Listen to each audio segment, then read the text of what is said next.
Hello, dear students. This is Abhishek Tiwari, sir, from Abhi Coaching Institute. Yes, this is Abhishek Tiwari, sir, from Abhi Coaching Institute, and you are here to study about electrostatic potential and capacitance. ठीक है, चलिए तो मैं आपको बता देना चाहूंगा, हमने एक नया चैप्टर स्टार्ट किया, चैप्टर नंबर 2। इसके पहले चैप्टर नंबर 1 वो पूरा का पूरा कंप्लीट हो चुका है। यदि आपने चैप्टर नंबर 1 नहीं पढ़ा है तो 9 लेक्चर्स है, शॉर्ट में ही है, ज़्यादा डिटेल में नहीं है, ऐसा कि बहुत ज़्यादा आपका टाइम वेस्ट हो जाएगा। शॉर्ट में जितना कम टाइम में बना सकता था बनाया है, तो उसको जाकर आप पहले पढ़ लीजिए। फिर ठीक है, फिर अपन आते हैं चैप्टर नंबर 2 पर। चैप्टर नंबर 2 क्या है? Electrostatic potential and capacitance. ठीक है, टॉपिक का वर्ड क्या है भाई? इलेक्ट्रिक पोटेंशियल के बारे में पढ़ेंगे हम इसमें, पोटेंशियल डिफरेंस के बारे में पढ़ेंगे हम इसमें, और electric potential due to a point charge का हम फॉर्मूला डेरिवेशन करेंगे। ठीक है, चलो तो बढ़ते हैं आगे और शुरू करते हैं इस लेक्चर को।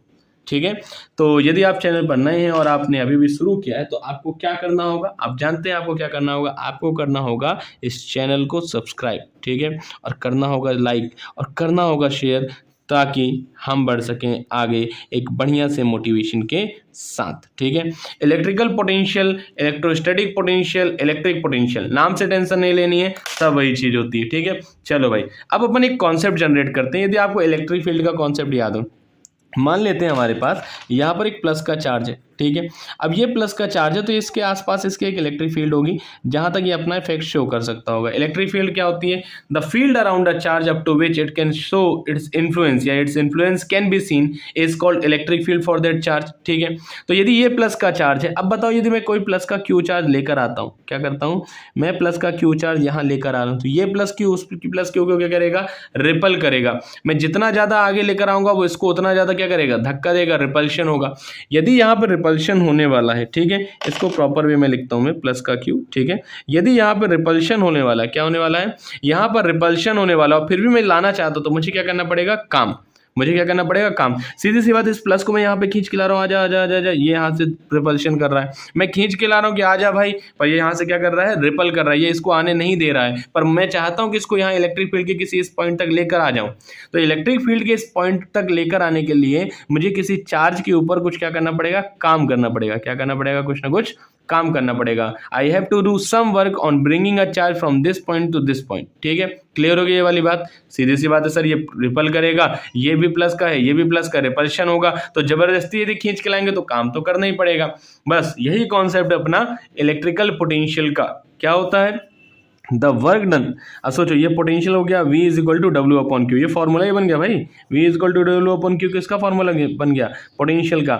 यदि if Q is equal to 1, यदि मैं Q की वैल्यू 1 रखूं कि 1 कूलम का चार्ज है, तो V किसके बराबर आ जाएगा? W, मतलब जितना काम किया वही पोटेंशियल है। तो इसकी डेफिनेशन कुछ इस प्रकार से बनती है, the work done, the work done in bringing, the work done in bringing a unit positive test charge, the work done in bringing a unit positive test charge, एक यूनिट पॉजिटिव टेस्ट चार्ज को कहाँ से? a unit positive test charge, test की spelling देख लीजिएगा, charge from infinity, कहाँ से लेकर आना है आपको? इन्फिनिटी से, तो from infinity to a point on electric field. ठीक है, the work done in bringing a unit positive test charge from infinity to a point on electric field. ठीक है, एक ऐसे पॉइंट तक लेकर आना जो इलेक्ट्रिक फील्ड में, to a point on electric field is numerically equal to, electric field is numerically equal to, अब इसका मतलब भी बताऊंगा, अभी पहले डेफिनेशन देखते चलिए। Numerically equal to the work done, equal to the work done, numerically equal to the work done. ठीक है, चलिए, the work done in bringing, actually में numerically equal to work done नहीं आना चाहिए, न्यूमेरिकली इक्वल टू पोटेंशियल, या कह लीजिए electric potential at that point. यहाँ पर इलेक्ट्रिक भी जोड़ दूँ, बिल्कुल जोड़ सकता हूँ, तो ये हो जाता है sir electric potential at that point. ठीक है, क्लियर हुई ये वाली बात? जी सर। अब इसका मतलब समझ लेते हैं। ठीक है, यदि आपको कोई बोला जा रहा है कि किसी चार्ज को कहाँ से? इन्फिनिटी से, किसी चार्ज को इन्फिनिटी से इलेक्ट्रिक फील्ड के किसी पॉइंट तक लाने में जो हमको काम करना पड़ता है वही हमारे लिए, और चार्ज कितने कूलम का बोला? 1 कूलम का। तो 1 कूलम के चार्ज को इन्फिनिटी से इलेक्ट्रिक फील्ड के पॉइंट तक लाने में जो काम करना पड़ता है वही न्यूमेरिकली इक्वल टू होता है वर्क डन के। अब न्यूमेरिकली इक्वल टू का मतलब क्या हुआ सर? न्यूमेरिकली का मतलब नंबर बराबर। यदि 10 जूल का वर्क किया गया है तो वोल्टेज 10 जूल नहीं आएगा, 10 वोल्ट आएगा। तो नंबर बराबर होंगे लेकिन न्यूमेरिकली उनकी एसआई यूनिट्स वगैरह अलग होंगी। ठीक है, इलेक्ट्रिक पोटेंशियल समझ में आ गया। किसी चार्ज को इन्फिनिटी से इलेक्ट्रिक फील्ड के किसी पॉइंट तक लाने में जितना काम करना पड़ता है, किसी चार्ज को इन्फिनिटी से इलेक्ट्रिक फील्ड के पॉइंट तक, किसी पॉइंट तक लाने में जितना काम करना पड़ता है वही न्यूमेरिकली इक्वल टू होता है वहां उस पॉइंट के पोटेंशियल के बारे में। ठीक है, पोटेंशियल के इक्वल। ठीक है, चलो भाई आगे बढ़ते हैं। यदि मैं पूछूं कि इसकी एसआई यूनिट क्या होती है, सबसे पहले फॉर्मूला क्या होगा, V equal to W upon Q. अब यदि कोई पूछता सर इसकी एसआई यूनिट क्या होती है, तो इसकी एसआई यूनिट होती है सर वोल्ट। वही वोल्टेज का नाम सुना ना, वही वोल्ट होती है। ठीक है, आगे बढ़ते हैं। यदि कोई पूछे सर डायमेंशनल फार्मूला बनाना है, तो लो भाई बना देते हैं डायमेंशनल फार्मूला। डायमेंशनल फार्मूला तुमसे बनाते बनता है कि नहीं बनता भाई, लास्ट क्लास में पढ़ा होगा, 11th क्लास में तो बहुत पढ़ा होगा। आओ भाई, डायमेंशनल फार्मूला तो वर्क लिखा हुआ है ऊपर, वर्क का डायमेंशनल फार्मूला याद करो, जल्दी बोलो। बोल लिया, चलो ml2t-2। ठीक है, और अपॉन में क्या लिखा है, चार्ज। चार्ज का डायमेंशनल फार्मूला क्या होता है, मेरा नाम याद रखें अभिषेक तिवारी, आपको चार्ज का डायमेंशनल फार्मूला याद रहेगा। तो ए ऊपर जाएगा और टी भी ऊपर जाएगा, ये हो जाएगा सर ml2 और t-3 और a-1, ये अपना इलेक्ट्रिक पोटेंशियल का क्या आ गया, डायमेंशनल फार्मूला। क्या कोई प्रॉब्लम वाली बात है, नहीं सर। आओ भाई, तो अब नेक्स्ट कॉन्सेप्ट पर आए, जो कि अपने पास क्या है, नेक्स्ट कॉन्सेप्ट है सर हमारे पास इलेक्ट्रिकल पोटेंशियल डिफरेंस का ये कॉन्सेप्ट। ठीक है, तो आओ, तो अपना अगला कॉन्सेप्ट पढ़ते हैं अपन, जिसका नाम क्या है, इलेक्ट्रिक पोटेंशियल डिफरेंस। क्या नाम है इसका, इसका नाम है इलेक्ट्रिक या electrostatic potential difference. Electric potential difference, main word याद रखेंगे, पोटेंशियल डिफरेंस। अब ये पोटेंशियल डिफरेंस क्या होता है, चलो भाई ये भी समझा देता हूँ। क्या है, मान लेते हैं कि ये जो पॉइंट है, ये जो पॉइंट है और ये प्लस का चार्ज हो गया, इसकी इलेक्ट्रिक फील्ड यहाँ पे। ठीक है, मान लेते हैं यहाँ तक लाने में आपको 10 जूल का काम करना पड़ा, क्लियर बात है। ठीक है सर, यहाँ तक लाने में 10 जूल का काम करना पड़ा और यहाँ तक ले जाने में 13 जूल मतलब कि 13 जूल का काम करना पड़ा। तो बताओ यहाँ से यहाँ तक लाने में कितना काम करना पड़ा होगा, सर यहाँ से यहाँ तक में मुझे लगता है 3 जूल का काम करना पड़ा होगा। तो बस यही पोटेंशियल डिफरेंस है कि सर यहाँ का पोटेंशियल था 10 वोल्ट, यहाँ का पोटेंशियल था 13 वोल्ट, तो दोनों का बीच का पोटेंशियल डिफरेंस क्या हो गया, 13 माइनस 10 मतलब कि कितना हो गया, 3 वोल्ट हो गया। ठीक है, तो इसका मतलब क्या है, पोटेंशियल डिफरेंस का मतलब, पोटेंशियल डिफरेंस क्या लिखेंगे अपन, पोटेंशियल डिफरेंस को शॉर्ट में पीडी भी लिख सकते हैं, is defined as the work done in moving a positive point charge. ठीक है, या moving a unit positive test charge from one point किसी एक पॉइंट से, from one point to another point on an electric field. ठीक है, या in an electric field आ सकता है। ठीक है, ग्रामर पे उतना ज़्यादा नहीं जाना है, पढ़ाई पर ज़्यादा ध्यान देना है। कह रहा हूँ किसी एक फील्ड से दूसरे पॉइंट तक, इलेक्ट्रिक फील्ड के अंदर एक पॉइंट से दूसरे पॉइंट तक ले जाने में जो वर्क करना पड़ेगा वही हमारे लिए पोटेंशियल डिफरेंस कहलाएगा। मान लेते हैं ए से बी ले जा रहे हैं, तो ये जाएगा V B minus V A, potential difference is equal to work done in moving. अब देखो भाई, ए से बी लेकर गए हो तो ये जाएगा डब्ल्यू ए बी और अपॉन में क्या आ जाएगा, चार्ज क्यू। क्या इसमें कोई प्रॉब्लम वाली बात है, नहीं सर, इसमें कोई प्रॉब्लम वाली बात नहीं है। तो अपना फॉर्मूला आ गया। कोई पूछे सर इसका ऐसा यूनिट वही है वोल्ट, इसका डायमेंशन फॉर्मूला वही है ml2 और ml2t-3 और a-1। ठीक है, चलो भाई आपको ये समझ में आ गया। आओ एक सुंदर सा टॉपिक और देख लेते हैं, और बहुत लंबा नहीं करेंगे लेक्चर को, बहुत लंबे लेक्चर में क्या होते हैं बच्चे फिर बोर लगने लगता है। ठीक है, तो बहुत ज़्यादा बोर नहीं होना है, जल्दी जल्दी से अपने को टॉपिक कंप्लीट करने हैं। अगला टॉपिक क्या है, electric potential due to a point charge. क्या टॉपिक है हमारा, अगला टॉपिक है सर हमारे पास इलेक्ट्रिक पोटेंशियल। क्या टॉपिक है हमारे पास, electric potential due to point charge. ठीक है, इसको थोड़ा सा ऐसे लिख लेता हूँ, potential due to point charge. अब भैया एक पॉइंट चार्ज, जैसे अपन ने पॉइंट चार्ज की वजह से फोर्स देखा था, पॉइंट के चार्ज की वजह से अपन ने फोर्स के बाद क्या देखा था, इलेक्ट्रिक फील्ड देखी थी, और उसके बाद अपन पोटेंशियल देखने जा रहे हैं ड्यू टू पॉइंट चार्ज। ठीक है, अब इसके बीच में बढ़िया सा रिलेशन बताऊंगा, इस लेक्चर जैसे कंप्लीट होने वाला होगा, ये टॉपिक कंप्लीट होगा।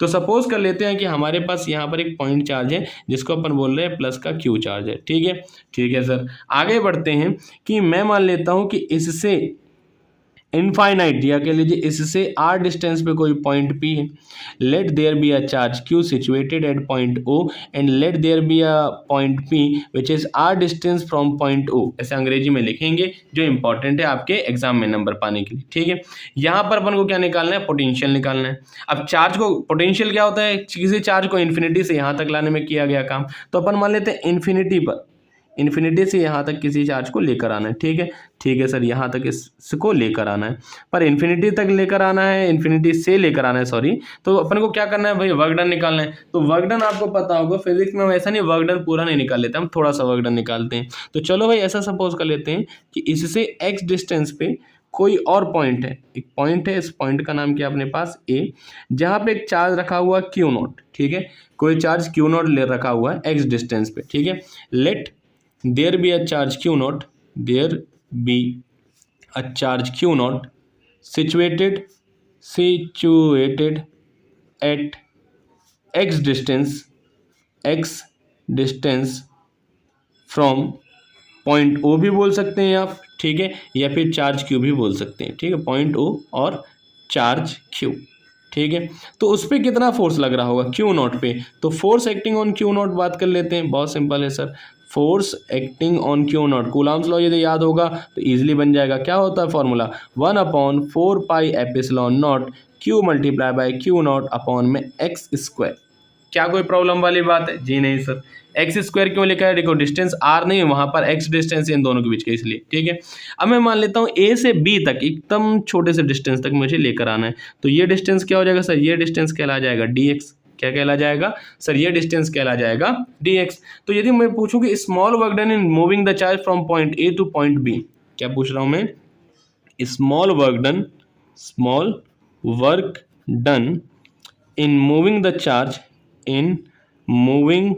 द चार्ज फ्रॉम किस पॉइंट से किस पॉइंट तक लेकर आ रहे हैं, charge from point A to point B, लिखता हूं from point A to point B. यदि पॉइंट ए से पॉइंट बी तक लेकर जा रहा हूं तब क्या होगा, बहुत सिंपल सी बात है सर, वर्क की जगह पे आ जाएगा डी डब्ल्यू। फॉर्मूला क्या होता था, फॉर्मूला होता sir F S cos theta, तो एस मतलब डिस्प्लेसमेंट डी एक्स और कॉस थीटा। अब बताओ ये थीटा की वैल्यू क्या होगी, फोर्स किस डायरेक्शन में लग रहा है सर, इस डायरेक्शन में लग रहा है, क्योंकि प्लस प्लस को क्या करेगा रिपल, और हम किस तरफ लेकर आ रहे हैं सर, इस तरफ लेकर आ रहे हैं। तो यदि हम फोर्स इस डायरेक्शन में लग रहा है और डिस्प्लेसमेंट इस डायरेक्शन में हो रहा है, तो दोनों के बीच का एंगल कितने डिग्री हो गया, 180 डिग्री। कितना डिग्री हो गया, 180 डिग्री। तो सीधी सी बात है, यहाँ पर कॉस कितना आएगा, 180। अब यदि तुमको याद ना हो तो भाई याद दिला दूं, कॉस 180 डिग्री की वैल्यू होती है 1, एक्चुअली में -1। ठीक है, तो ये वैल्यू यहाँ पे लिख रहा हूँ, यह आ जाएगा D W is equal to minus का एफ डॉट डी एक्स। ठीक है, क्या कोई प्रॉब्लम वाली बात है, नहीं। यदि मैं पूछूं कि टोटल वर्क डन निकालना है उनको इन्फिनिटी से लेकर r डिस्टेंस तक लाने में,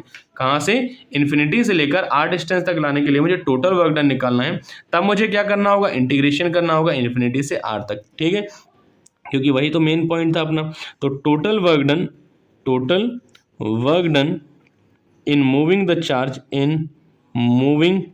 द चार्ज फ्रॉम, कहां से लेकर आना है भाई, फ्रॉम इन्फिनिटी, कहाँ से लेकर आना है, फ्रॉम इन्फिनिटी, और कहाँ तक लेकर आना है, इन्फिनिटी से point P two point P. यदि इन्फिनिटी से पॉइंट पी तक लेकर आना है तब की कहानी में क्या करना होगा, तो हम कर देंगे टोटल वर्क डन का मतलब इंटीग्रेशन, तो डब्ल्यू आ जाएगा, और यहाँ पर इंटीग्रेशन लगेगा कहाँ से कहाँ तक, इन्फिनिटी से आर तक, और ये आएगा माइनस का एफ डॉट डी एक्स।